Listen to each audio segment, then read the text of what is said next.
Besok hotel itu biar aku dan suamimu yang urus. Kamu itu tidak tahu apa-apa soal bisnis. Itu kata-kata ibu mertuaku, tepat setelah aku menerima hadiah ulang tahun sebuah hotel senilai 270 miliar dari nenekku. Aku menjawab, "Oh tentu tidak, Bu. Sekarang aku pemiliknya. Semua aku yang atur." Seketika, suamiku berteriak, "Kalau begitu kita cerai," dan ibu mertuaku mengusirku. Tapi mereka tidak tahu, nenekku baru saja akan mengungkap kejutan kedua. Kejutan yang membuat mereka histeris seketika. Sebelum ceritanya dimulai, silahkan tulis di kolom komentar dari daerah mana saja teman-teman yang menonton cerita ini. Jangan lupa like dan subscribe agar channel ini bisa semakin berkembang dan bisa mempersembahkan cerita yang lebih menarik lagi. Malam itu, udara di restoran Bintang Samudra terasa sejuk dan mewah. Alunan piano klasik mengalun lembut, menjadi latar bagi denting sendok dan garpu yang beradu dengan piring porselen mahal. Safira duduk dengan gamis dan hijabnya yang serasi tersemat rapi. Hari ini adalah ulang tahunnya yang ke-27. Di seberangnya, Dimas, suaminya, tampak gagah dengan kemeja batik tulis, namun matanya lebih sering tertuju pada ponsel di samping piringnya. Di samping Dimas, duduk Ibu Ratih, ibu mertuanya. Wanita itu mengenakan kalung mutiara besar dan gelang emas yang berkilau setiap kali ia menggerakkan tangan untuk mengambil udang galah di piringnya. Di sisi Safira, duduk Nenek Halimah, sumber ketenangan dan kekuatan di hidupnya. Neneknya, meski hanya mengenakan kebaya katun sederhana, memancarkan aura wibawa yang membuat seisi ruangan segan. Perayaan ini adalah ide Nenek Halimah. Makan malam itu sendiri sudah terasa canggung. Ibu Ratih tidak pernah benar-benar menyukai Safira. Di mata Ibu Ratih, Safira, yang memilih untuk mengurus rumah tangga setelah menikah, adalah wanita yang tidak punya ambisi. Safira dianggapnya hanya beruntung bisa dinikahi Dimas, putranya yang sukses bekerja di perusahaan ekspor-impor.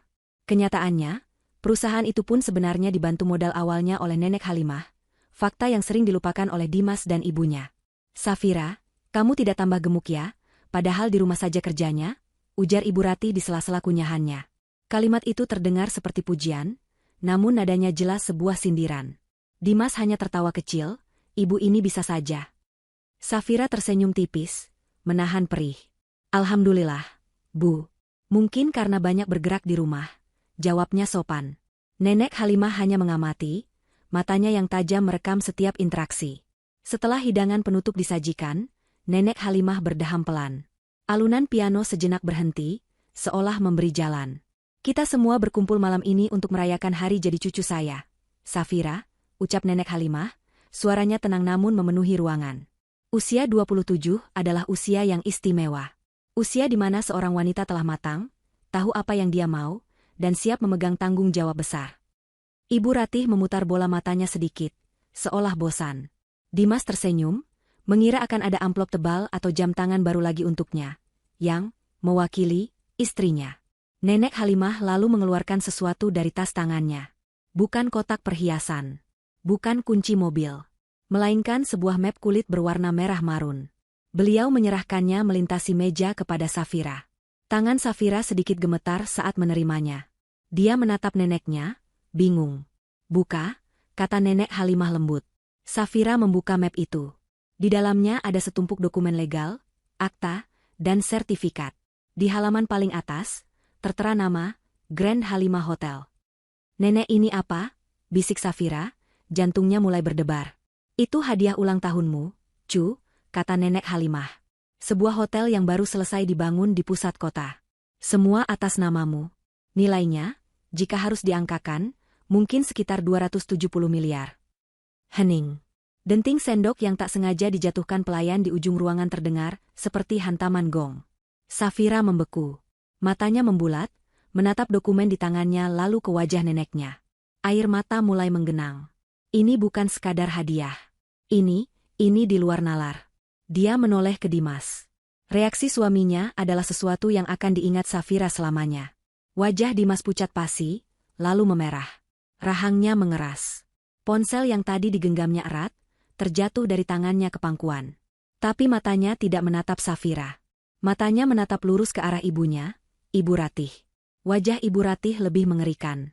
Senyumnya yang tadi terpasang kaku, kini luntur, digantikan ekspresi syok yang tak tertutupi.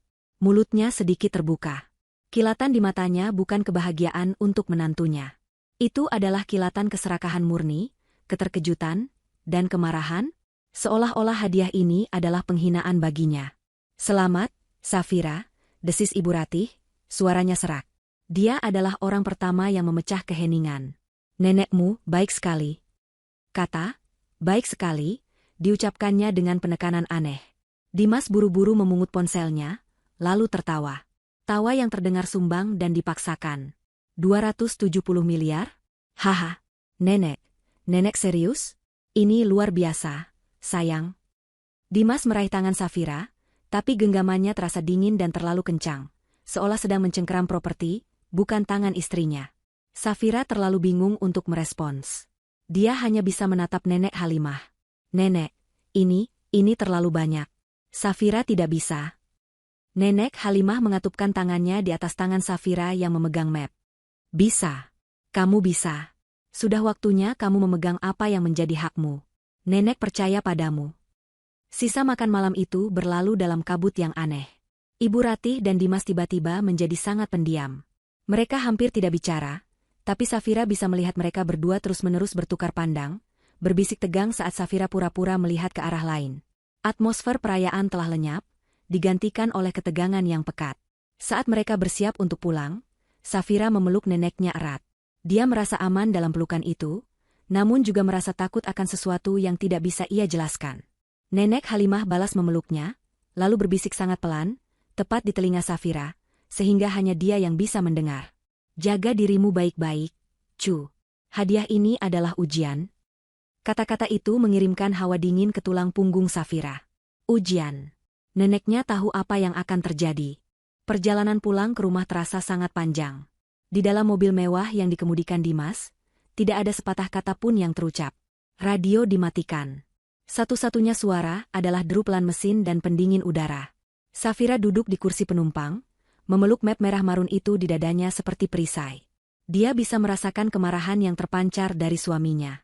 Dimas menggenggam kemudi begitu erat, hingga buku-buku jarinya memutih. Dia tidak menoleh sedikit pun ke arah Safira.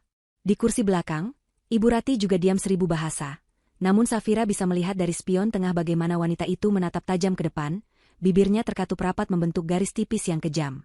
Ketegangan di dalam mobil begitu tebal, Safira merasa sesak napas. Dia mencoba membuka suara, "Dimas, soal hotel itu, aku..." Dimas memotongnya dengan cepat, suaranya datar dan dingin. "Tunggu sampai di rumah." Safira langsung terdiam. Ini bukan Dimas yang biasa ia kenal. Atau, mungkin ini adalah Dimas yang sebenarnya. Mereka tinggal di sebuah rumah besar di kawasan elit. Rumah itu indah, tapi Safira tidak pernah merasa itu adalah rumahnya. Semua perabotan dipilih oleh Ibu Ratih. Semua aturan dibuat oleh Ibu Ratih. Bahkan jadwal harian Safira seolah harus mendapat persetujuan diam-diam dari mertuanya. Dimas memarkirkan mobil di garasi, mesin dimatikan, dan kesunyian yang mencekam kembali menyelimuti. "Ayo masuk," kata Dimas. Nadanya seperti memberi perintah pada bawahan.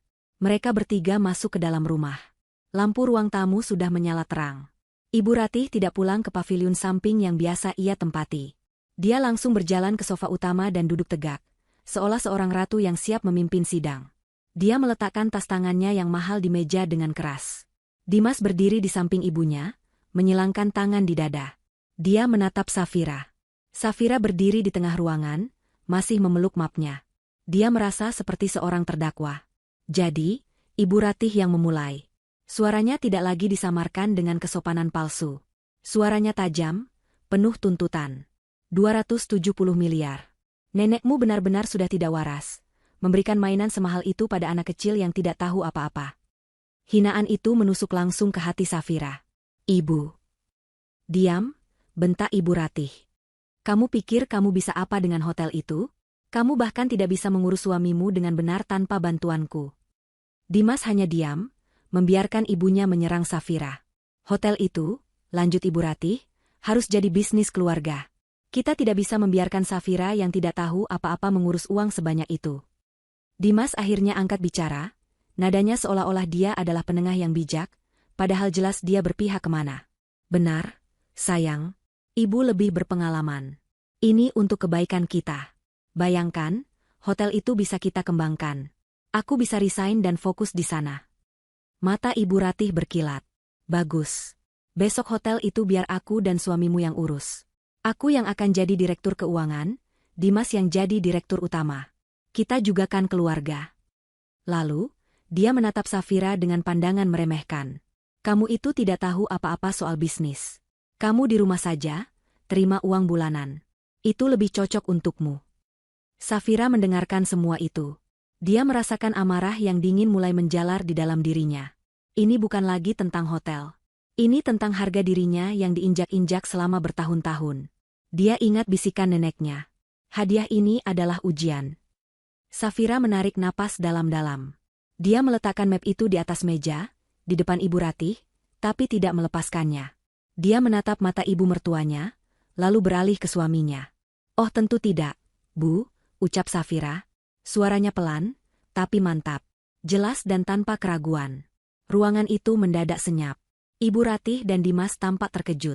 Mereka tidak menyangka Safira akan melawan. Apa kamu bilang? Tanya Ibu Ratih, suaranya naik 1 oktav. Aku bilang tidak, ulang Safira, kali ini lebih keras. Hotel itu hadiah untukku. Atas namaku. Nenek Halimah memberikannya padaku. Dia menarik map itu kembali ke pelukannya. Sekarang aku pemiliknya. Jadi, semua aku yang atur. Keberanian itu datang entah dari mana, tapi rasanya sungguh melegakan.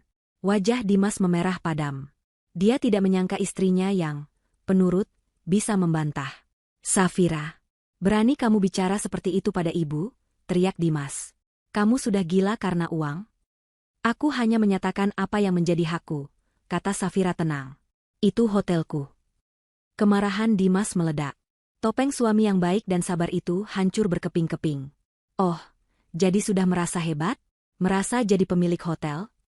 Dia melangkah maju, menunjuk wajah Safira. Dengar ya, kalau kamu bersikap seperti ini, kalau kamu tidak mau diatur, kita cerai saja. Ancamannya menggantung di udara. Dimas yakin Safira akan takut. Dia yakin Safira tidak akan berani kehilangan statusnya sebagai istri. Memang kamu mau jadi janda? Lanjutnya dengan nada mencemooh. Kamu pikir ada yang mau sama janda sepertimu?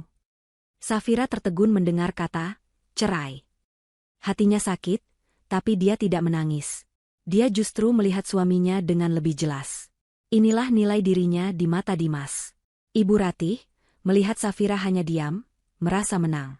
Dia ikut berdiri, menimpali dengan amarah yang lebih besar. Dasar menantu kurang ajar. Tidak tahu diuntung.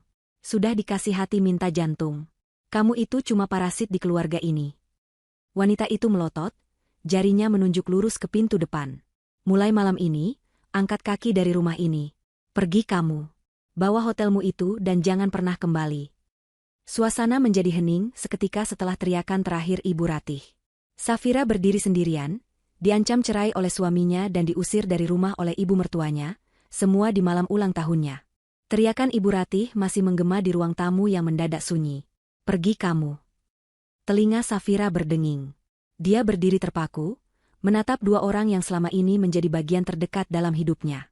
Suaminya, yang mengancamnya dengan status janda, dan ibu mertuanya, yang mengusirnya dari rumah. Safira merasakan sesuatu yang dingin dan keras terbentuk di dalam hatinya, menggantikan rasa sakit yang tadi menusuk. Dia bahkan tidak menangis. Dia hanya menatap Dimas, lalu menatap Ibu Ratih, dan melihat mereka apa adanya untuk pertama kalinya. Mereka adalah 2 orang yang serakah, yang baru saja melihat sumber uang mereka, yang mereka kira adalah Dimas, dihina oleh sumber uang yang jauh lebih besar, yaitu Nenek Halimah. Dan kini, mereka melihat Safira sebagai ancaman yang harus disingkirkan. Ancaman cerai dan pengusiran itu adalah senjata mereka untuk merebut kembali kendali. Safira baru saja akan membuka mulut. Dia tidak tahu apa yang akan dia katakan. Mungkin dia akan setuju untuk pergi. Mungkin dia akan melawan. Dia tidak tahu. Tapi sebelum sepatah kata pun keluar, suara kunci yang diputar di pintu depan memecah ketegangan. Suaranya pelan, tapi di dalam kesunyian yang tegang itu, bunyinya terdengar seperti letusan senjata. Klik, ceklek. Pintu utama yang berat itu terbuka. Dimas dan Ibu Ratih tersentak kaget. Mereka mengira Safira akan pergi lewat pintu itu. Mereka tidak menyangka ada yang akan masuk. Nenek Halimah berdiri di ambang pintu. Di belakangnya, berdiri 2 pria tegap berjas hitam, Wajah mereka datar tanpa ekspresi. Nenek Halimah tidak tampak marah. Dia tampak tenang. Dan ketenangan itulah yang terasa jauh lebih menakutkan daripada amarah siapapun di ruangan itu. Beliau melangkah masuk, sepatunya yang beralas datar tidak menimbulkan suara di lantai marmer. Nenek? Suara Safira bergetar. Ini adalah pertama kalinya dia berbicara sejak ancaman itu dilontarkan. Ibu Ratih, yang terkejut karena pintunya bisa dibuka orang lain, segera memulihkan rasa terkejutnya dan menggantinya dengan kemarahan baru. Ini adalah panggungnya, dan Nenek Halimah telah menginterupsinya. Tidak usah ikut campur, Bu, bentak Ibu Ratih, merasa wibawanya sebagai nyonya rumah terancam. Saya sedang mendidik menantu yang tidak tahu diri ini. Dia sudah berani melawan suami dan mertuanya. Ibu Ratih berjalan mendekati Safira, hendak menarik lengan menantunya itu. Dan saya sedang mengusir dia dari rumah anak saya. Nenek Halimah mengangkat satu tangannya. Gerakan kecil, hanya telapak tangan yang terentang. Tapi itu cukup untuk membuat Ibu Ratih berhenti melangkah. Mendidik, ulang Nenek Halimah, suaranya pelan namun tajam. Mengusir? Nenek Halimah tertawa kecil. Tawa yang kering dan tanpa humor. Ibu Ratih, Anda tidak bisa mengusir pemilik rumah. Pernyataan itu menggantung di udara. Ibu Ratih mengerutkan kening, bingung. Apa maksudmu? Tua bangka pikun. Tentu saja ini rumah anakku. Dimas yang membelinya. Dimas, yang sejak tadi diam, kini mulai berkeringat. Dia menatap ibunya, lalu ke Nenek Halimah, lalu ke Safira. Dia tahu persis apa yang Nenek Halimah bicarakan. Wajahnya pucat pasi. Nenek, jangan. Bisik Dimas. Tapi Nenek Halimah tidak memedulikan Dimas. Matanya terkunci pada Ibu Ratih. Rumah anakmu? Dimas? Nenek Halimah memanggil nama Dimas, membuat pria itu tersentak. Apa kamu tidak pernah jujur pada ibumu? Atau kamu sudah berbohong begitu lama sampai kamu lupa mana yang benar? Nenek melangkah pelan, mengelilingi sofa mewah yang dipilih Ibu Ratih. Rumah yang kalian tempati ini. Rumah megah 3 lantai di kawasan elit. Apa Ibu Ratih pernah bertanya pada Dimas, dari mana dia mendapatkan uang muka sebesar 5 miliar saat dia baru bekerja 2 tahun? Ibu Ratih terdiam. Matanya beralih ke Dimas, menuntut jawaban. Dimas tidak bisa menatap ibunya. Itu bonus perusahaan, kata Dimas lemah. Bonus perusahaan? Nenek Halimah tertawa lagi. Perusahaan tempat Dimas bekerja. Perusahaan ekspor-impor yang sangat sukses, itu. Apa Anda tahu, Ibu Ratih, siapa pemilik sebenarnya perusahaan itu? Nenek Halimah berhenti di depan Safira, menepuk pelan bahu cucunya yang gemetar. Perusahaan itu, mobil mewah yang Dimas pakai setiap hari, dan ya, rumah ini semuanya adalah milikku. Yang kuberikan pada Safira sebagai hadiah pernikahan, jauh sebelum hotel ini. Semuanya atas nama Safira. Kebenaran itu menghantam Ibu Ratih seperti kereta barang. Dia terhuyung mundur, tangannya memegangi dadanya. Tidak mungkin. Kamu bohong. Dimas bilang dia bohong. Serunya histeris. Tapi Dimas hanya menunduk. Tinjunya terkepal. Dia tidak bisa menyangkalnya. Seluruh hidupnya yang mewah, kebanggaannya sebagai pria sukses, ternyata hanyalah pinjaman dari nenek istrinya. Dia hanya dipinjamkan untuk mengelola aset milik istrinya sendiri, yang kini dia ancam akan ceraikan. Nenek Halimah menatap Dimas dengan tatapan dingin. Dan kamu, Dimas, kamu baru saja mengancam akan menceraikan cucuku? Mengatainya janda? Nenek memberi isyarat kepada salah satu pria di belakangnya. Pria itu, yang ternyata adalah seorang pengacara bernama Pak Antono, melangkah maju dan membuka map yang dibawanya. Kamu pikir kamu siapa? Lanjut Nenek Halimah. Kamu pikir, setelah kamu mengancamnya dan ibumu mengusirnya, kalian akan mendapatkan hotel itu? Pak Antono berdeham. Pak Dimas, Ibu Ratih. Saya Antono, kuasa hukum dari Ibu Safira Halimah. Nama Nenek Halimah disebut, menegaskan siapa pemilik utama dari semua kekayaan ini. Ancaman cerai atau talak yang baru saja Anda ucapkan, Pak Dimas, didengar oleh lebih dari 2 saksi di ruangan ini. Itu sudah sah secara agama dan bisa menjadi dasar gugatan cerai yang kuat. Ibu Ratih ternganga. Cerai? Siapa yang mau cerai?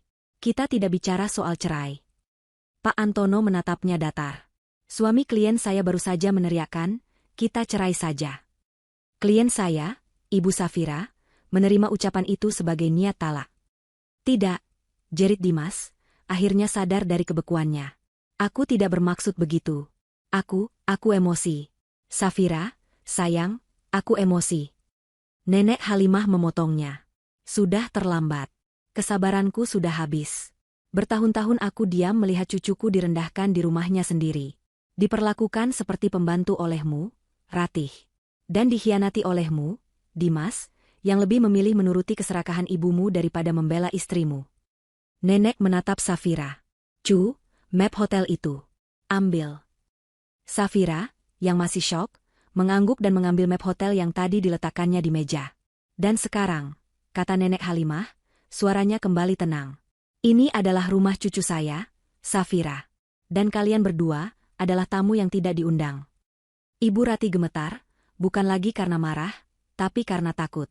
Kamu tidak bisa melakukan ini rumahku. Buktikan, tantang Nenek Halimah. Silakan panggil polisi. Tunjukkan pada mereka sertifikat rumah ini. Oh, maaf. Sertifikatnya ada padaku. Atas nama Safira. Histeria itu meledak seketika. Ibu Rati, menyadari bahwa semua yang dikatakan Nenek Halimah adalah kebenaran, tidak lagi berteriak pada Safira. Dia berbalik dan menyerang anaknya sendiri. Dimas, kenapa kamu tidak bilang? Kenapa kamu biarkan aku hidup dalam kebohongan ini? Dia memukuli dada Dimas dengan membabi buta. Kamu bilang kamu sukses. Kamu bilang ini semua hasil kerjamu. Ternyata kamu cuma numpang hidup sama istri. Pria macam apa kamu? Dimas, yang harga dirinya sudah hancur lebur, mendorong ibunya hingga wanita itu terjatuh ke sofa. Ini semua karena ibu. Ibu yang tidak pernah puas. Ibu yang selalu membanding-bandingkanku. Ibu yang menyuruhku meminta lebih dan lebih. Ibu yang membuatku jadi serakah. Teriak Dimas, wajahnya basah oleh keringat dan air mata penyesalan. Aku cinta sama Safira. Dulu. Cinta? Nenek Halimah mendengus. Cintamu hanya sebatas materi, Dimas. Ibu Ratih, dari sofa, melolong seperti serigala terluka. Dia tidak menangisi kesalahannya. Dia menangisi kemewahan yang akan hilang. Dia berguling, meraih kaki meja, seolah memeluk hartanya untuk terakhir kali. Tidak. Ini rumahku. Aku yang memilih gorden ini. Aku yang memilih sofa ini. Kalian tidak bisa mengambilnya dariku, jeritnya. Pemandangan itu begitu menyedihkan sekaligus memuakan. Safira, yang sedari tadi dia membatu, akhirnya menemukan suaranya. Rasa sakit di hatinya telah mati rasa. Yang tersisa adalah kekecewaan yang begitu dalam, begitu pekat.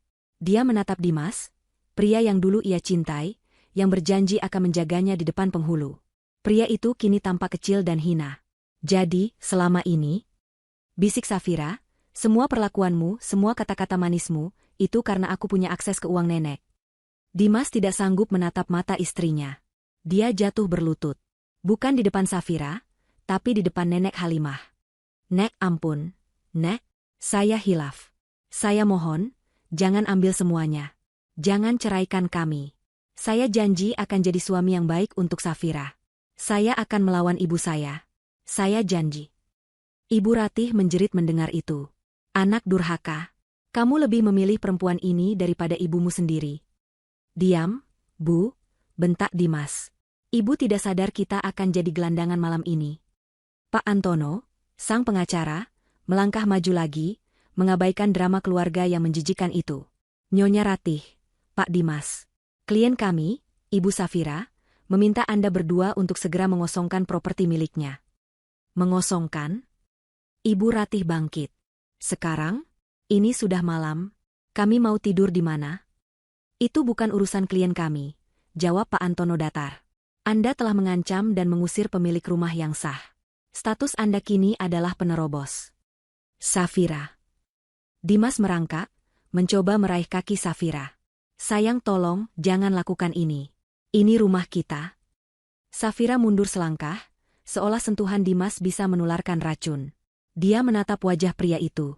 Wajah yang dulu ia puja, kini hanya tampak asing dan penuh kepalsuan. Dia teringat semua malam ketika Dimas memuji masakan ibunya lebih enak dari masakannya. Dia teringat semua kesempatan ketika Dimas membelikan ibunya tas mahal, sementara memberinya izin untuk membeli baju baru saat diskon. Dia teringat ancaman cerai dan sebutan janda tadi. Safira menarik napas panjang. Dia menatap Nenek Halimah, yang mengangguk memberinya kekuatan. Dia adalah pemilik hotel. Dia adalah pemilik rumah. Dia adalah pemilik hidupnya sendiri. Pak Antono, panggil Safira. Suaranya mengejutkan dirinya sendiri. Terdengar kuat dan tanpa keraguan. Beri mereka waktu 15 menit untuk mengemasi barang-barang pribadi mereka yang paling penting. Dimas dan Ibu Ratih membeku. Perintah itu datang dari Safira. Bukan Nenek Halimah. Safira, kamu tidak serius. Rintih Dimas. 15 menit, ulang Safira.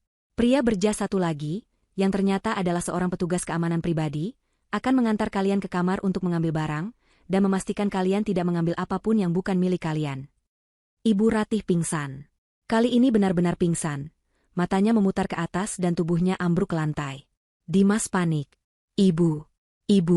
Safira tolong, ibuku pingsan. Panggil ambulans. Safira menatap tubuh mertuanya yang terkulai, lalu menatap Dimas.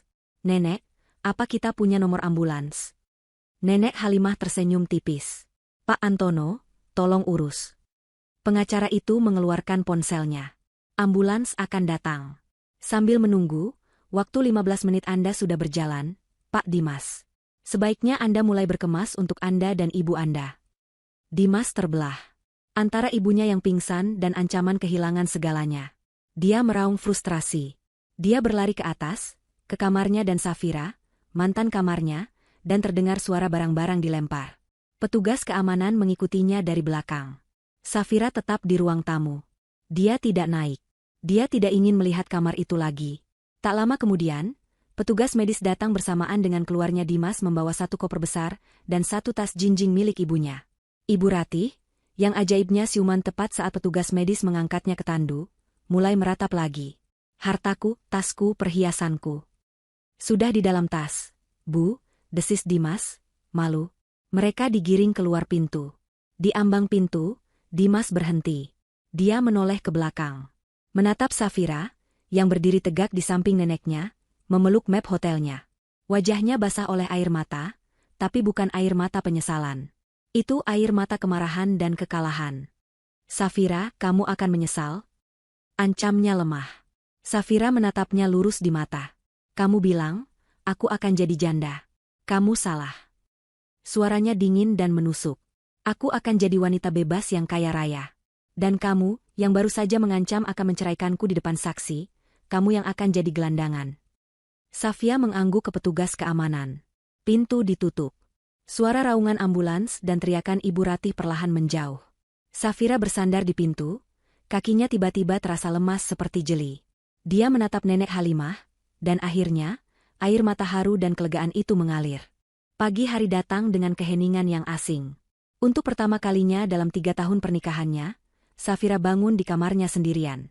Tidak ada suara dengkuran pelan Dimas di sampingnya, tidak ada suara ketukan di pintu dari Ibu Ratih yang menyuruhnya segera membuat sarapan.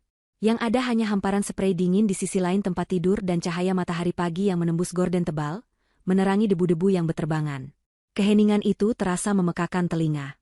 Rumah besar yang selama ini terasa sesak dan menindas, kini terasa kosong dan terlalu luas. Safira duduk di tepi tempat tidur, memeluk lututnya. Dia merasa lega, tentu saja. Beban yang selama ini menghimpit dadanya terasa terangkat. Tapi di bawah kelegaan itu, ada rasa takut yang baru. Dia bebas. Tapi apa yang harus dia lakukan dengan kebebasan ini? Dia kini pemilik rumah besar, dan sebuah hotel bernilai ratusan miliar. Dia, Safira, yang selama ini dicap, tidak tahu apa-apa soal bisnis. Dia mandi dan berganti pakaian. Saat dia turun ke ruang makan, aroma kopi segar dan roti panggang menyambutnya. Nenek Halimah sudah duduk di meja makan, membaca koran pagi seolah-olah tadi malam tidak terjadi apa-apa. Selamat pagi, Cu, sapa Nenek Halimah, melipat korannya. Tidurmu nyenyak? Safira hanya tersenyum tipis dan duduk. Bei Asih, asisten rumah tangga yang bekerja di rumah itu jauh sebelum Safira menikah, meletakkan sepiring nasi goreng di depannya. Bei Asih menatapnya dengan senyum maklum. Jelas dia sudah tahu apa yang terjadi semalam. Nenek, Safira takut, aku Safira jujur, suaranya pelan. Safira tidak tahu harus mulai dari mana. Hotel bisnis.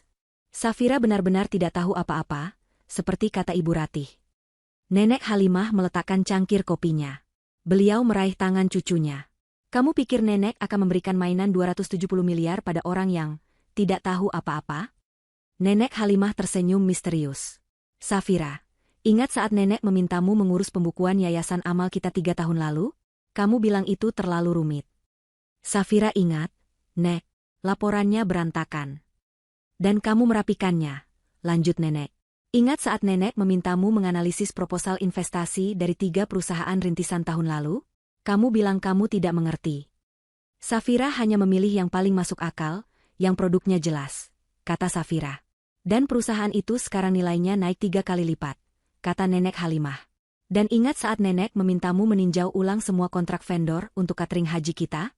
Kamu menemukan ada penggelembungan dana sebesar 20%. Safira terdiam. Dia mulai mengerti. Semua itu, nenek sedang melatihmu, potong nenek Halimah. Aku sudah melihat sifat asli Dimas dan ibunya sejak lama. Aku tahu hari ini akan datang. Aku tidak bisa memberimu kekayaan tanpa memberimu senjata untuk melindunginya. Kamu tidak tahu apa-apa, Safira. Kamu hanya belum sadar seberapa banyak yang kamu ketahui. Kamu punya insting bisnis yang tajam, kamu teliti, dan kamu jujur. Itu lebih dari cukup. Kata-kata nenek Halimah seperti bensin yang menyulut api kecil di dalam diri Safira. Rasa takut itu tidak hilang, tapi kini ada tekad yang mendampinginya. Pak Antono akan tiba sebentar lagi, kata nenek. Kita akan ke Grand Halimah Hotel. Sudah waktunya sang pemilik menyapa karyawannya. 1 jam kemudian, sebuah sedan hitam mewah berhenti di lobi Grand Halimah Hotel. Bangunan itu menjulang tinggi, kaca-kacanya berkilauan memantulkan matahari pagi. Ini adalah pertama kalinya Safira melihatnya dari dekat. Jantungnya berdebar kencang. Saat dia melangkah masuk, didampingi nenek Halimah dan Pak Antono, seluruh staf lobi membungkuk hormat. Mereka telah diberitahu bahwa pemilik baru akan datang. Safira, dengan hijabnya yang sederhana namun elegan, berjalan melewati lobi yang megah itu, kepalanya terangkat tegak. Mereka langsung menuju ruang rapat utama di lantai penthouse. Seluruh manajer departemen sudah menunggu. Ada sekitar 12 orang, pria dan wanita, semuanya berpakaian necis. Mereka berdiri serempak saat Safira masuk. Safira duduk di kursi utama di ujung meja, dengan nenek Halimah di satu sisi dan Pak Antono di sisi lain. Keheningan terasa tegang. Safira bisa melihat tatapan mereka. Mereka penasaran, skeptis, dan mungkin sedikit meremehkan. Seorang wanita muda berhijab, tampak lembut, tiba-tiba menjadi atasan mereka. Pak Antono memulai. Selamat pagi. Perkenalkan, ini adalah Ibu Safira, pemilik baru dan direktur utama dari Grand Halimah Hotel. Seorang pria parubaya yang tampak paling senior, mengenakan pin General Manager di jasnya, berdeham. Selamat datang, Ibu Safira. Saya Darmawan, General Manager. Kami semua di sini siap membantu Ibu beradaptasi. Kata, beradaptasi, itu diucapkan dengan nada yang menyeratkan bahwa Safira adalah orang luar. Safira tersenyum. Terima kasih, Pak Darmawan. Saya menghargainya. Lalu, dia menatap satu persatu manajer di ruangan itu. Saya tidak akan berbasa-basi. Saya tahu saya baru di sini, tapi hotel ini adalah milik saya, dan saya berniat untuk tahu semua hal yang terjadi di dalamnya. Dia lalu beralih ke pria yang duduk di sebelah Pak Darmawan, yang memegang tablet. Pak Rudi, manajer keuangan, benar? Pria bernama Rudi itu sedikit terkejut karena Safira tahu namanya. Iya, Bu. Saya sudah melihat laporan keuangan singkat semalam, kata Safira, membuat seisi ruangan kaget. Saya lihat ada pos pengeluaran baru yang cukup besar dalam 2 minggu terakhir. Kontrak jasa konsultasi dengan sebuah perusahaan bernama CV Tuntas Jaya. Bisa Anda jelaskan itu konsultasi untuk apa? Dan kenapa pembayarannya dilakukan di muka untuk 1 tahun penuh? Pak Rudi langsung berkeringat dingin. Dia tidak menyangka pemilik baru akan langsung melihat detail itu. Pak Darmawan menatapnya tajam. Itu, Bu, itu untuk konsultasi, efisiensi operasional, gagap Pak Rudi. Efisiensi operasional?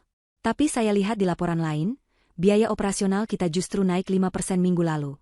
Balas Safira. Matanya yang lembut kini terasa tajam. Dan CV Tuntas Jaya, saya sudah minta Pak Antono memeriksanya tadi pagi. Perusahaan itu baru terdaftar 2 minggu lalu. Ruangan menjadi sunyi senyap. Pak Rudi memucat. Dia tahu dia terpojok. Pak Rudi, suara Safira kini melembut, namun penuh tekanan. Saya di sini bukan untuk mencari musuh. Saya di sini untuk melindungi aset saya. Saya tanya sekali lagi, siapa yang mengotorisasi pembayaran ini? Pak Rudi menelan ludah. Dia menatap Pak Antono, sang pengacara. Lalu dia menatap Nenek Halimah, yang menatapnya tanpa berkedip. Dia tahu karirnya sudah di ujung tanduk jika dia berbohong. Akhirnya, dia pecah. Maafkan saya, Bu, bisiknya, suaranya gemetar. Perintah itu datang dari Pak Dimas. Seluruh ruangan menahan napas. Pak Dimas, ulang Safira, pura-pura bingung. Suami saya? Apa kapasitasnya di hotel ini? Beliau bilang beliau mewakili keluarga pemilik. Lanjut Pak Rudi, kini pasrah. Beliau bilang ini untuk mengamankan sebagian aset sebelum ibu mengambil alih secara penuh.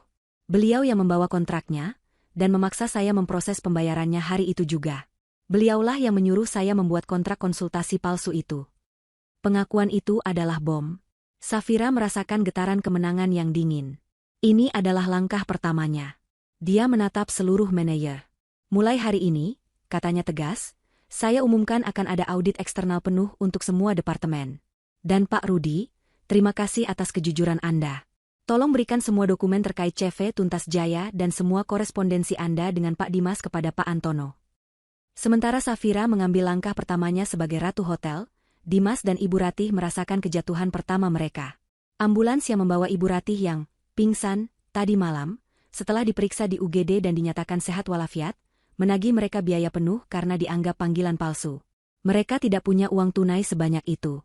Dengan sisa uang di dompet Dimas, mereka akhirnya menyewa sebuah kamar losmen kecil yang pengap di pinggir kota. Kamar itu berbau rokok dan kamper. Kipas angin di langit-langit berputar pelan, menimbulkan suara berderit yang menyayat telinga. Ibu Ratih duduk di tepi tempat tidur, masih mengenakan gaun pestanya yang mewah tadi malam, kini tampak kotor dan kusut. Matanya bengkak karena menangis. Tapi air matanya sudah kering, digantikan oleh kemarahan yang membara. Gelandangan. Kita jadi gelandangan. Desisnya, suaranya serak. Ini semua salahmu, Dimas. Salahmu. Kenapa kamu begitu bodoh? Kenapa kamu tidak bilang kalau semua itu milik Safira? Dimas sedang mondar-mandir di ruangan sempit itu seperti singa dalam kandang. Wajahnya merah padam. Dia baru saja mencoba mengakses rekening gajinya, rekening perusahaan tempat dia bekerja. Dibekukan. Dia mencoba kartu kredit perusahaan. Ditolak. Nenek Halimah telah menutup semua aksesnya. Dia benar-benar tidak punya apa-apa. Diam, Bu, bentak Dimas, frustrasi. Ibu pikir aku tahu akan jadi begini? Aku pikir aku sudah mengendalikannya. Aku pikir dia akan takut saat aku ancam cerai. Ternyata nenek tua itu sudah meracuni otaknya. Lalu sekarang bagaimana? Ratap Ibu Ratih. Kita mau makan apa? Kita mau tinggal di mana? Perhiasanku, tasku, semua ketinggalan di rumah terkutuk itu. Dimas berhenti mondar-mandir. Matanya tertuju pada laptop butut yang dia lempar ke atas tempat tidur. Satu-satunya barang elektronik berharga selain ponselnya yang berhasil dia bawa. Sebuah ide gila dan jahat mulai terbentuk di benaknya. Dia masih punya satu senjata. Sesuatu yang sangat pribadi. Ibu benar, kata Dimas, matanya berkilat licik. Kita tidak boleh menyerah begitu saja. Dia sudah menghina kita. Dia sudah mempermalukan kita. Sekarang, giliran kita yang membuat dia berlutut. Ibu Ratih menatap anaknya. Apa rencanamu? Safira boleh punya hotel, desis Dimas. Tapi aku punya masa lalunya. Dia membuka laptop itu. Di dalam folder lama yang tersembunyi, dia masih menyimpan arsip-arsip lama. Foto-foto dan video dari masa bulan madu mereka. Saat itu, Safira belum semantap sekarang dalam berhijab. Ada foto-foto dia di pantai, mengenakan kaos tanpa lengan dan celana pendek. Ada video mereka tertawa di kamar hotel, Safira dengan rambut tergerai. Tidak ada yang pornografi. Tapi di mata publik, untuk seorang wanita berhijab yang kini menjadi CEO hotel ternama, foto-foto itu adalah skandal. Itu adalah aib yang bisa menghancurkan reputasinya. Kamu suaminya, bisik Ibu Ratih, matanya kini ikut berkilat, dia mengerti arah pikiran Dimas. Kamu punya hak. Gunakan itu. Hancurkan dia. Dimas menyeringai. Dia membuka aplikasi pesan, mengirimkannya langsung ke nomor Safira. Kamu pikir kamu menang? Kamu pikir kamu bisa membuangku dan ibu seperti sampah? Kamu salah besar, Safira. Dia lalu melampirkan satu foto.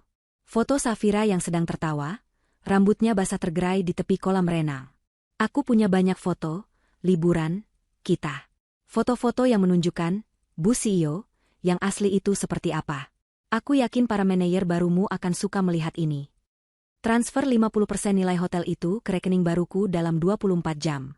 Atau, semua orang akan melihat betapa munafiknya kamu. Klik. Pesan terkirim. Dimas bersandar, merasa menang. Dia yakin Safira akan takut.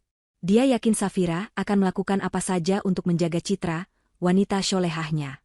Di penthouse Grand Halimah Hotel, Safira baru saja selesai rapat maraton dengan tim audit. Dia lelah, tapi puas. Ponselnya bergetar.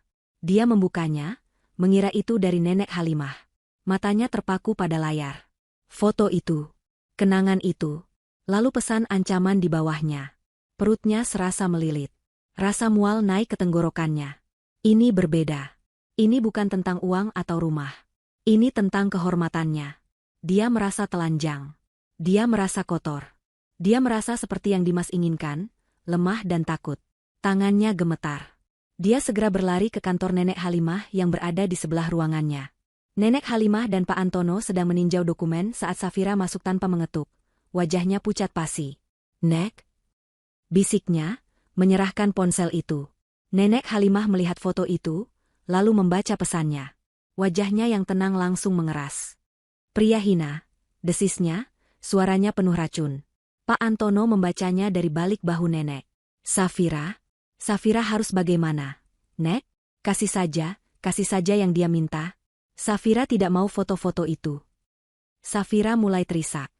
"Tidak," kata Nenek Halimah tegas. "Kita tidak bernegosiasi dengan teroris." Pak Antono justru terlihat tenang. Bahkan, ada sedikit senyum tipis di bibirnya. "Bu Safira, tolong tenang," katanya. "Jangan dibalas.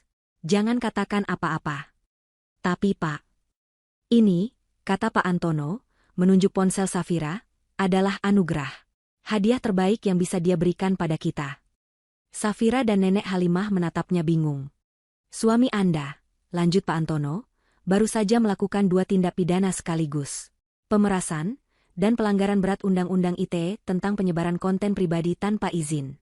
Ditambah dengan bukti percobaan penggelapan aset hotel yang diberikan Pak Rudi tadi, posisi kita dalam gugatan cerai dan gugatan pidana menjadi sangat kuat. Dia baru saja menyerahkan kepalanya di atas piring perak," kata Pak Antono. "Dia baru saja memberi kita peluru untuk menembak dirinya sendiri." Safira berhenti menangis. Rasa takutnya mulai berganti menjadi amarah yang dingin. Apa yang harus Safira lakukan?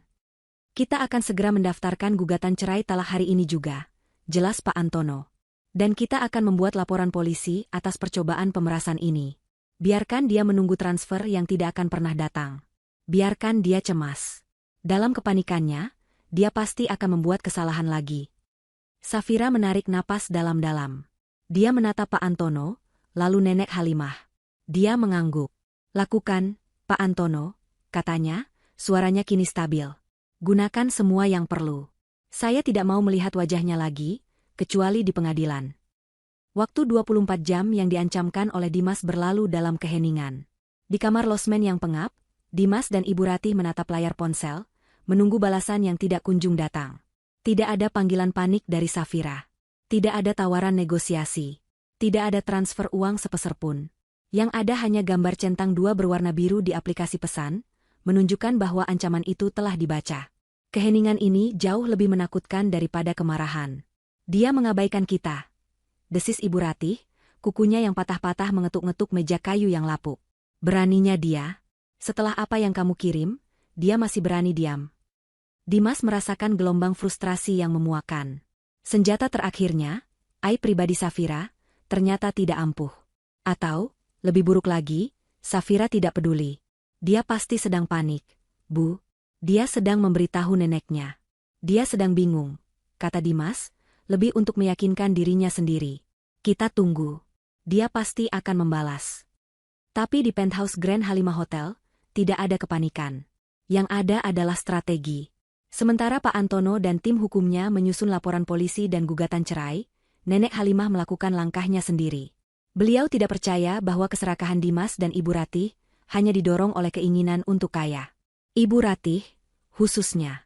Nenek Halimah menangkap ada aroma lain di balik tingkah lakunya malam itu, aroma ketakutan. Ketakutan orang yang putus asa.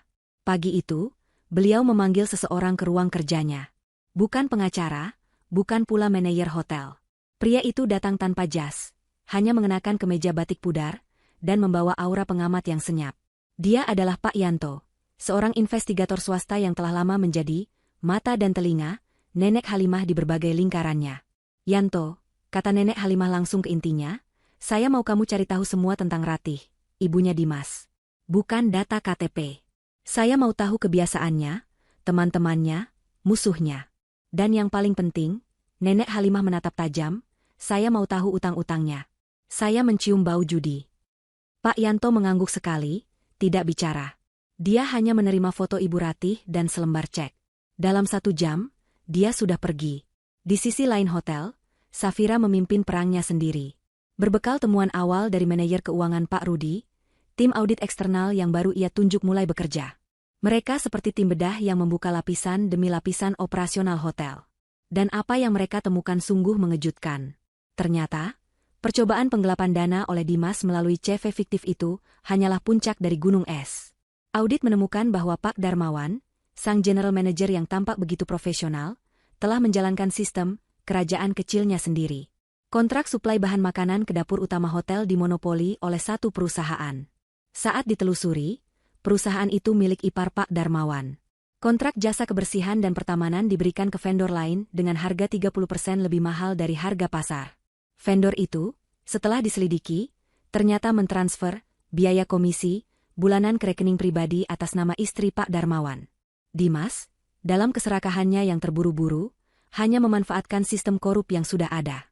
Dia dan Pak Darmawan adalah 2 parasit yang berpesta di tubuh hotel yang sama.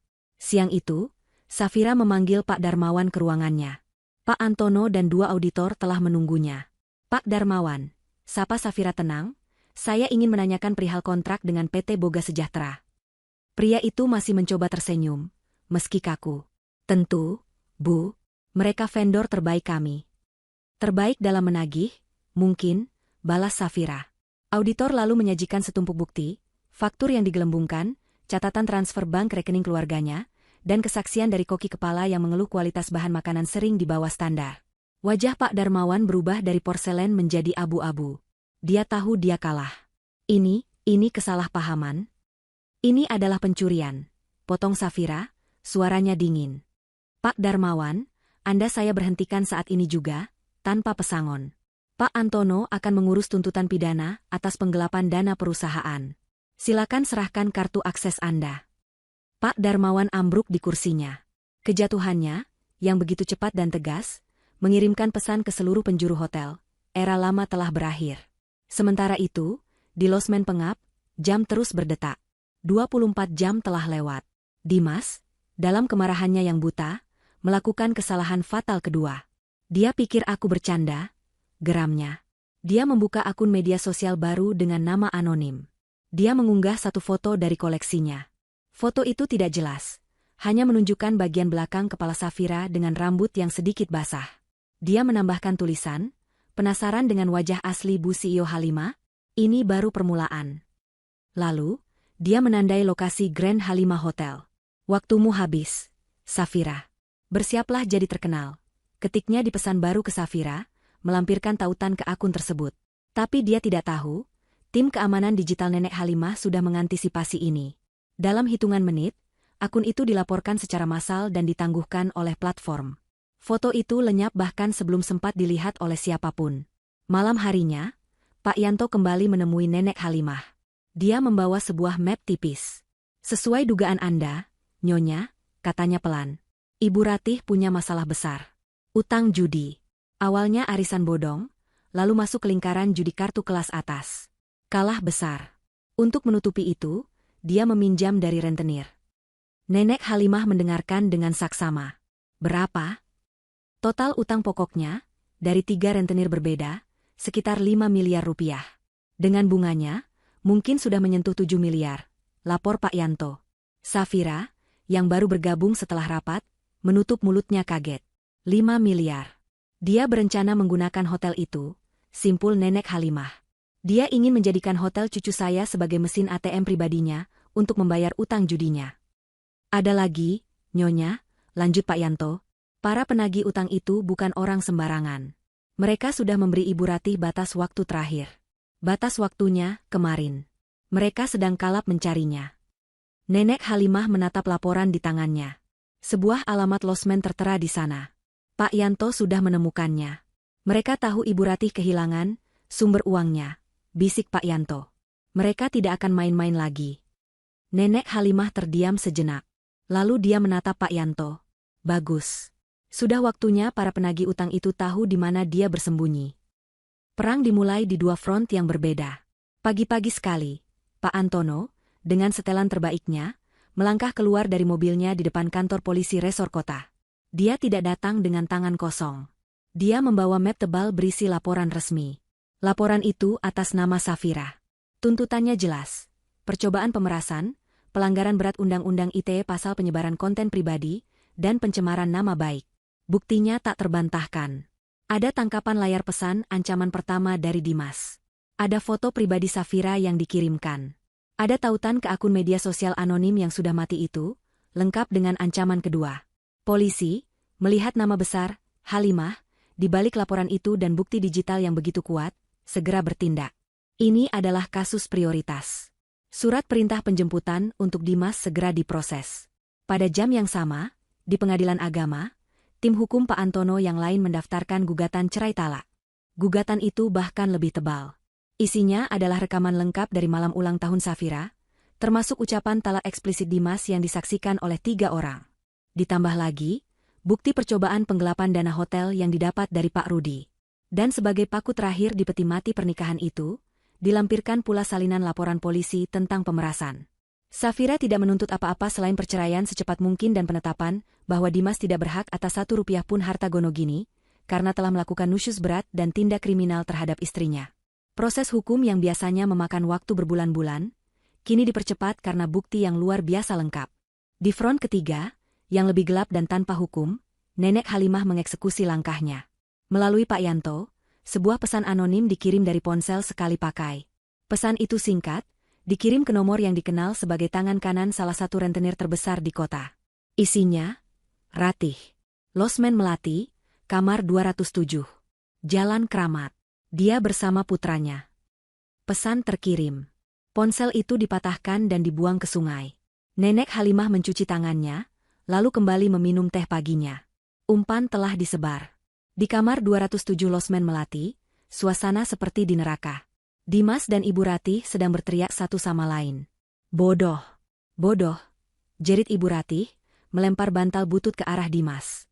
Rencanamu gagal total. Akunnya hilang. Tidak ada yang melihat. Sekarang kita tidak punya apa-apa. Kamu sudah menghancurkan segalanya. Aku, balas Dimas tak kalah keras. Aku yang menghancurkan? Coba ibu lihat diri ibu. Kalau saja ibu tidak serakah malam itu. Kalau saja ibu diam. Kita masih bisa pelan-pelan mengambil alih hotel itu. Tapi tidak. Ibu harus berteriak seperti orang gila. Ibu yang menghancurkan segalanya. Beraninya kamu menyalahkan ibumu. Saat pertengkaran itu mencapai puncaknya, pintu kamar mereka tidak diketuk. Pintu itu langsung ditendang hingga jebol dari selnya. Brak! 3 pria berbadan besar dan berwajah keras masuk ke ruangan sempit itu. Bau alkohol dan rokok kretek langsung memenuhi ruangan. Ibu Ratih menjerit tertahan. Dia langsung mengenali wajah pemimpinnya. Bang Jaka. Bisiknya, gemetar. Pria yang dipanggil Bang Jaka itu tertawa, memamerkan gigi emasnya. Oh, akhirnya ketemu juga, Bu Ratih. Susah sekali ya carinya. Pindah rumah mewah, ya? Matanya melirik sinis ke sekeliling kamar losmen yang menyedihkan. Mana uang kami, Ratih? Sudah sebulan lebih dari janji. Bunganya sudah jalan terus ini. Ibu Ratih merosot ke lantai. Sabar, Bang, saya belum punya uang saya. Bang Jaka memberi isyarat. Salah satu anak buahnya langsung menjambak rambut Ibu Ratih, memaksanya berdiri. Sabar, bentaknya. Kami sudah sabar. Mana hartamu? Mana jaminanmu? Dimas, yang awalnya membeku karena takut, mencoba bertindak.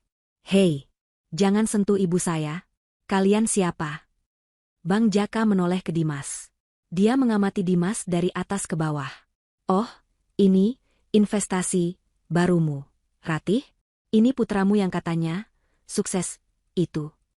Anak buahnya yang lain mendorong Dimas hingga terbentur dinding. "Kamu anaknya? Bagus. Berarti kamu yang akan bayar utang ibumu." "Utang apa?" tanya Dimas, suaranya bergetar. "Ibumu ini," kata Bang Jaka, "punya utang pokok 5 miliar sama kami. Sekarang, sama bunga dan biaya cari, totalnya 7,5. Bayar sekarang." Dimas merasa dunianya runtuh. 5 miliar? Dia pikir ibunya hanya berutang kecil. Saya tidak punya uang." "Jangan bohong," teriak Ibu Ratih histeris, melihat nyawanya terancam. Dia menunjuk Dimas dengan jari gemetar. "Dia punya. Dia yang punya. Dia punya hotel. Hotel besar. Ambil dari dia. Ambil semuanya dari dia." Mata Bang Jaka berkilat. Dia menatap Dimas. "Oh, jadi ini jaminannya? Kamu punya hotel?" "Bukan." "Dia bohong," teriak Dimas panik. Tepat saat anak buah Bang Jaka hendak mencengkram Dimas, pintu yang sudah jebol itu kembali didobrak. Kali ini, sekelompok pria berseragam polisi masuk dengan tameng dan senjata terkokang. "Polisi, jangan bergerak. Letakkan senjata." Suasana menjadi kacau balau. Para penagih utang kaget, polisi juga kaget. Mereka datang untuk menjemput satu tersangka pemerasan, tapi malah menemukan 3 tersangka rentenir yang sedang menyandera. Para penagih utang, yang hanya bermodal pisau lipat, segera menyerah di bawah todongan senjata api. Mereka diborgol. Polisi lalu beralih ke Dimas. "Saudara Dimas?" "Iya, Pak, saya. Anda kami tahan atas laporan percobaan pemerasan dan pelanggaran Undang-Undang ITE," kata petugas, membacakan surat perintahnya. Borgol kedua diklik di pergelangan tangan Dimas. Dimas menatap ibunya dengan nanar. Ibunya, yang juga sedang diinterogasi petugas lain karena terkait sindikat rentenir, kini menatapnya dengan tatapan kosong. "Dimas," rintih Ibu Ratih. "Ini semua karena ibu," teriak Dimas, amarah dan keputusasaannya meledak. "Keserakahan ibu yang membuat kita hancur." Ibu Ratih, mendengar itu, tidak marah. Dia hanya tertawa. Tawa yang kering, serak, dan putus asa. "Hancur? Iya, Dimas. Kita hancur. Hancur lebur." Berita itu meledak sore harinya. Drama keluarga Hotel Halimah, calon pewaris ditangkap atas pemerasan, sang ibu terlilit utang rentenir miliaran. Karma, seperti hidangan mewah, disajikan secara publik dan dingin. Sidang perceraian itu menjadi tontonan publik. Sejak berita penangkapan Dimas meledak, media massa tidak henti-hentinya menyorot drama keluarga Halimah. Wartawan berkerumun di pelataran pengadilan agama, kamera mereka berebut gambar seperti sekawanan burung pemakan bangkai. Safira tiba tepat pukul 9 pagi. Dia tidak bersembunyi di balik kacamata hitam atau penutup wajah. Dia turun dari mobil, mengenakan setelan kerja berwarna gading yang rapi, hijabnya senada, dan berjalan tegak di antara kerumunan. Di sampingnya adalah Nenek Halimah yang tenang, dan Pak Antono yang membawa koper dokumen tebal. Safira tidak menunduk. Matanya menatap lurus ke depan, melewati blitz kamera yang menyilaukan dan teriakan-teriakan wartawan yang memanggil namanya. Dia melangkah masuk ke dalam gedung pengadilan sebagai seorang direktur utama, bukan sebagai korban. Suasana di dalam ruang sidang terasa dingin dan formal. Di seberang ruangan, di kursi tergugat, duduklah Dimas. Kontrasnya begitu menyakitkan. Dimas tidak lagi mengenakan kemeja batik tulis atau jam tangan mewah. Dia mengenakan kemeja tahanan berwarna oranye, tangannya diborgol. Wajahnya yang dulu tampan kini kusam, rambutnya acak-acakan, dan ada lingkaran hitam pekat di bawah matanya. Dia tampak menua 10 tahun dalam beberapa hari. Dia diapit oleh 2 orang penjaga. Tak jauh di belakangnya, di kursi pengunjung, duduk Ibu Ratih. Wanita itu mengenakan pakaian kusam yang sama dengan yang ia pakai saat lari dari losmen. Rambutnya berminyak dan matanya merah bengkak, menatap nanar ke depan. Dia datang sendirian. Tidak ada keluarga, tidak ada teman. Dia adalah paria. Hakim ketua, seorang wanita paruh-baya yang bijaksana, memulai persidangan.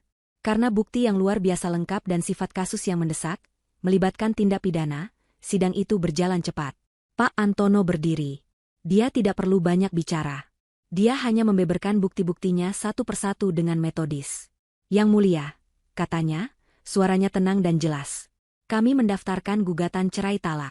Pertama, Tergugat, Saudara Dimas, telah secara sadar dan di depan 3 saksi, mengucapkan niat talak kepada klien saya, Ibu Safira, pada malam ulang tahunnya. Pak Antono memanggil saksi, salah satu pria berjas yang ikut Nenek Halimah malam itu, yang memberikan kesaksiannya di bawah sumpah. Kedua, lanjut Pak Antono, tergugat telah terbukti melakukan nusyus berat, yaitu, bersekutu dengan ibunya, Nyonya Ratih, untuk melakukan percobaan penggelapan aset milik klien saya. Dia menyerahkan map kedua. Di dalamnya ada kesaksian tertulis dari Pak Rudi, manajer keuangan, lengkap dengan salinan kontrak fiktif CV Tuntas Jaya. Dan yang ketiga, Yang Mulia, suara Pak Antono memberat, bahkan setelah diusir dari properti klien saya, tergugat masih melakukan tindak pidana, yaitu pemerasan dan pelanggaran Undang-Undang ITE. Dia menyerahkan map ketiga. Isinya adalah salinan laporan polisi, tangkapan layar pesan ancaman, dan foto pribadi Safira yang dijadikan barang bukti. Ruang sidang terhenyak. Hakim ketua membaca dokumen itu, keningnya berkerut dalam. Beliau menatap Dimas dengan pandangan dingin. Tergugat, apa Anda ingin menyangkal bukti-bukti ini? Dimas gemetar. Dia menatap Safira. Safira balas menatapnya, matanya tenang, tidak ada kebencian, tapi juga tidak ada cinta. Hanya kekosongan. Dia bohong. Teriak Dimas tiba-tiba, membuat para penjaga tersentak. Tidak. Ini semua jebakan. Dia menjebakku. Dia menunjuk Safira, lalu Nenek Halimah. Wanita itu. Dan nenek tua itu. Mereka yang merencanakan ini. Mereka merebut segalanya dariku. Safira, aku suamimu. Bagaimana bisa kamu lakukan ini padaku? Aku minta maaf. Aku hilaf. Tergugat, tenang, bentak hakim. Ibu Ratih di belakang menjerit. Anakku dijebak. Tolong, Yang Mulia. Anakku tidak salah. Perempuan itu yang jahat. Dia sudah meracuni anakku. Suasana menjadi kacau. Hakim mengetuk palunya dengan keras. Tenang. Petugas, tenangkan pengunjung di belakang. Dan bawa dia keluar jika perlu. Ibu Ratih terdiam, tubuhnya gemetar hebat. Dimas terus meracau. Safira, aku mohon jangan ceraikan aku cinta padamu, jangan ambil hidupku. Tapi sudah terlambat. Hakim ketua berdeham, menatap Dimas dengan pandangan muak. Tergugat, Anda bukan hanya gagal sebagai suami. Anda telah gagal sebagai manusia. Anda mengancam istri Anda, mencoba mencuri hartanya, dan saat gagal, Anda mencoba menghancurkan kehormatannya. Anda memalukan. Palu diketuk. Pengadilan memutuskan. 1. Menjatuhkan talak 1 bain sughra dari tergugat, Dimas, kepada penggugat, Safira. Mulai hari ini, kalian resmi bercerai.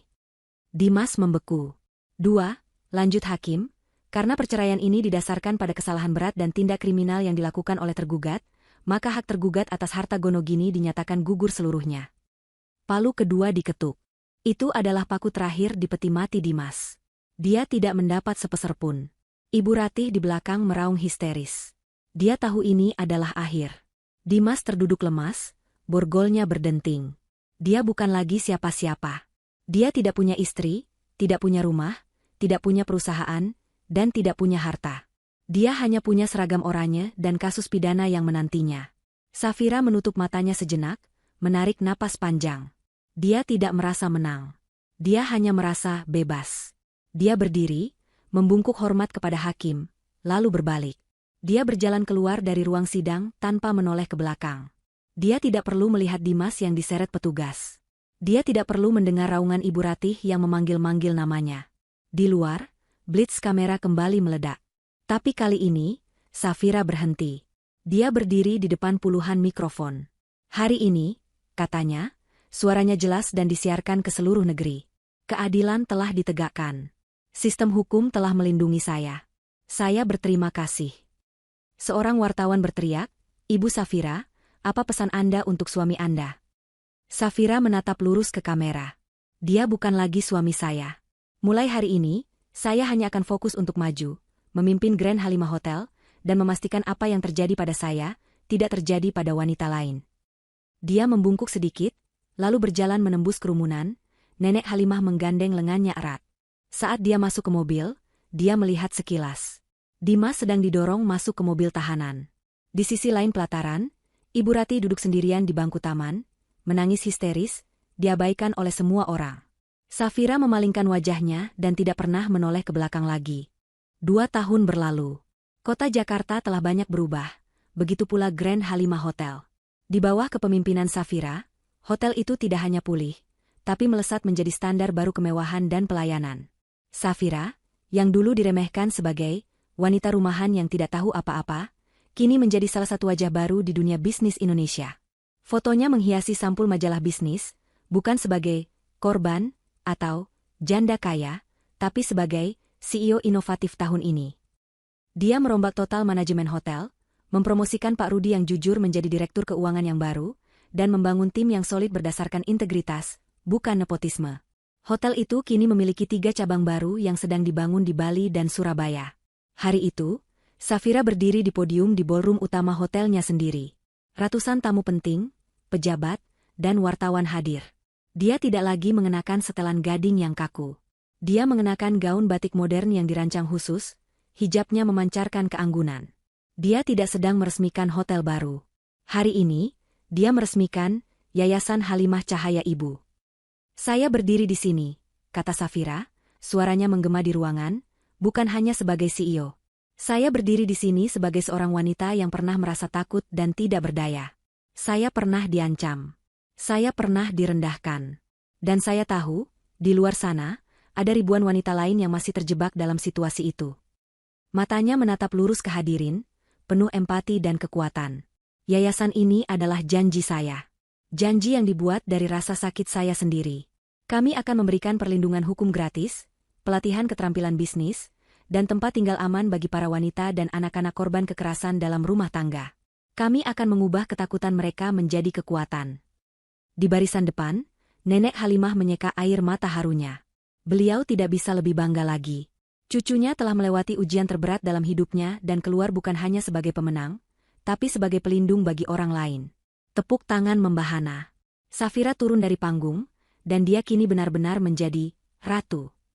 Bukan hanya ratu hotel, tapi ratu di atas kerajaannya sendiri, yang dibangun di atas pilar kekuatan dan kebaikan hati. Dia telah mengubah racun yang dilemparkan padanya menjadi obat bagi orang lain. Di tempat lain, di sudut kota yang kumuh dan terlupakan, sebuah adegan kontras yang brutal sedang terjadi. Di dalam ruang kunjungan penjara yang suram dan berbau disinfektan murah, Dimas duduk di balik kaca tebal. Dia kini kurus, tatapannya kosong. Hukuman 5 tahun penjara atas pemerasan dan percobaan penipuan telah merenggut sisa-sisa semangatnya. Seorang wanita tua duduk di seberang kaca, memegang gagang telepon dengan tangan gemetar. Itu adalah Ibu Ratih. 2 tahun telah menghancurkannya.